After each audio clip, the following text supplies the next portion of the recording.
Hey there everyone, welcome back to another Game Vault video. As always, I'm Captain Beefy with the Game Vault, and we are winding down to the end of 2024. 2025's on the horizon. Can't wait to see what this new year brings to us all. Let's cue to music, and we're going to talk about this article from Bounding Into Comics that talks about the Steam replay highlights and how the AAA video game industry's self-inflicted struggles reveal that the platform's player base spent only 15% of their playtime on new releases. We're going to talk about maybe why that's the case. Let's cue it to music and we'll get right into it.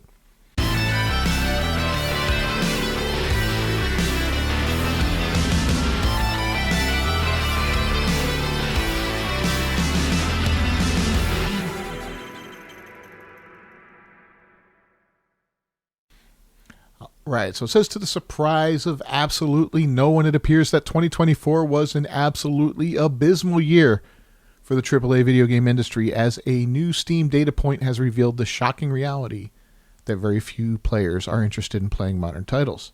We've used that word abysmal quite a bit this year, and we've seen quite a few AAA and one quadruple A title fail this year. Everything from Skull and Bones, which was very early in 2024, to more recently the Dragon Age Veilguard game, and a lot of things in between. Your Concord, your Star Wars Outlaws, which wasn't an abysmal failure, but it really didn't do well. We saw, what was it, the Suicide Squad killed Justice League. A lot of games that were supposed to be big or designed to be big budgets, a lot of time and effort spent on them, just fall by the wayside and fail.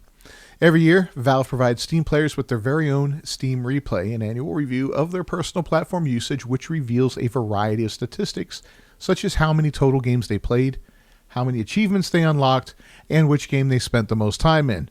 Another such statistic the replay tracks is how much of one's time was spent playing new games, which were released in 2024, recent, which were released in the last 1 to 7 years, and classic, which were released in the last 8 years plus.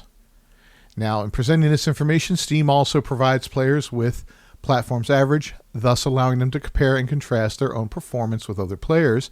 And this year, as noted on every personalized replay page, it appears that across the entire global platform, players spent 47% of their total playtime engaging with recent games, 37% with classic games, and only 15% with new games released in 2024. A noted improvement from 2023's absolutely terrible 9%, but still falling below 2022's 17%.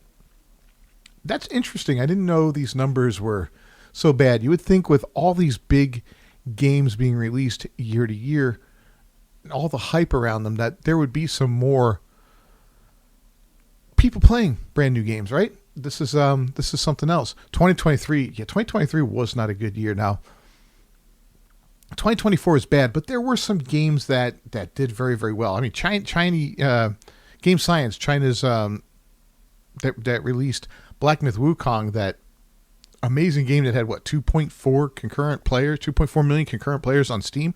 That alone had to count for something because that game had so many people. Stellar Blade did amazing. There are a few really big games this year, but a lot of games just failed miserably. Anyway, admittedly, these statistics are slanted due to many of Steam's most popular titles are still active live service and or multiplayer titles like Counter-Strike, Dota 2, and Grand Theft Auto 5. That makes sense. Now, it's also worth noting that high prices of new games, which can range from $70 for a given bare-bones edition to upward of $100 for a full experience, especially during such a moment of worldwide economic uncertainty, has also had an impact on players' preferences. What do you guys think of all that with game pricing? It used to be a game used to cost something, and then you had DLC later on. There wasn't versions of games. There wasn't a Ultimate Edition, a Digital Deluxe, or whatever else they want to call these different things. You bought a game and it came out. Pac-Man came out. It was Pac-Man, right? Pac-Man 2 came out later, or Miss Pac-Man, or whatever else you wanted to call it, Games came out, and then maybe they put out DLC later on, which added more to the game. It added more levels to a game. It added a new map to the game, like Ark added, Scorched Earth and Aberration, and so on and so forth. New mechanics, new creatures, that sort of thing. Great, Now you've got games that just, it's strange. It's like they're incomplete sometimes, or they feel like they're incomplete. We all remember Mass Effect 3, how it felt like the end of that game was kind of incomplete, and it wasn't until you got the DLC for it that it felt like it had the true ending. A lot of people were very upset about that. Gaming companies, you got to admit, are pretty shady for the most part. These developers and all that will do a lot of terrible things just to make money and to separate you from your money. And they do it in such a way it's very deceiving. We've seen the loot boxes, which were very similar to gambling. I think, what was it, EA? I think it was EA that was brought up on charges for that, where they had to stop what they were doing. It was deemed illegal. It was deemed gambling, and, this is something available to kids. Video games, we have to remember, a lot of adults play video games, right? I'm 54 years old, going to be 55 in 2 months. There's a lot of people in their 50s, 40s, 30s. I just did a story on a guy that's 72 years old playing Elden Ring a couple days ago, talking about guys in their 80s playing Elden Ring.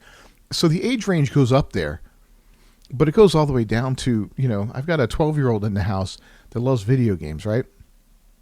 Predatory practices can, guys, older people, we can recognize these things. We could still fall victim to it, of course, because these are predatory practices, and they play upon a certain part of your brain that if you're weak, you're going to fall for it, right? If you have that addictive personality or whatever, you just not aware of it, you're going to fall for it. But if you're a child, it's really going to make it easy for you to fall for it.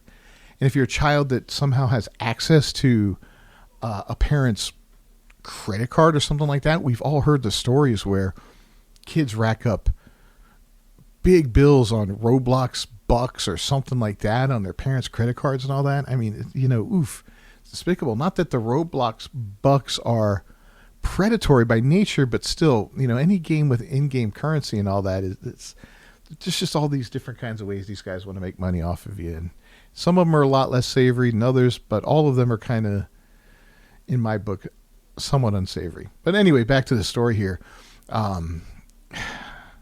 Anyway, regardless, numbers still reveal the stark reality that players are showing less and less interest in newer AAA games, and with most offerings being filled with questionable character design, art styles, bugs, and modern audience writing, DEI, and focusing more on pushing political and social narratives that deliver actual entertainment and escapism. Just look at Suicide Squad, Kill the Justice League, Star Wars Outlaws, Concord, and Dragon Age: The Veilguard. Who can blame them? Of course, not everything is bleak in the modern gaming area, with even 2024 delivering a few standout titles. For example, there's the Chinese sensation Black Myth Wukong, developed by Game Science. The action RPG hit a record concurrent Steam player count of more than 2.4 million. The best such numbers for a single-player game, and second best overall behind PUBG Battlegrounds' all-time peak of 3.2 million. I watched that happen in real time, and I was in shock. That was amazing to watch. And I'm proud of Game Science for that game. I played it myself a little bit. I plan on doing a full series on it. I never got a chance to play through it completely. What I played was engaging. The combat was fun. It was challenging without being impossible. A lot of people call it a Souls-like and all that, which I can see why it would get that, why people would call it that. But it wasn't as punishing as a Souls game. It wasn't punishing as an Elden Ring type game and all that. Kind of like Stellar Blade was not as punishing as a game like that. It's like a Souls light rather than but fantastic game.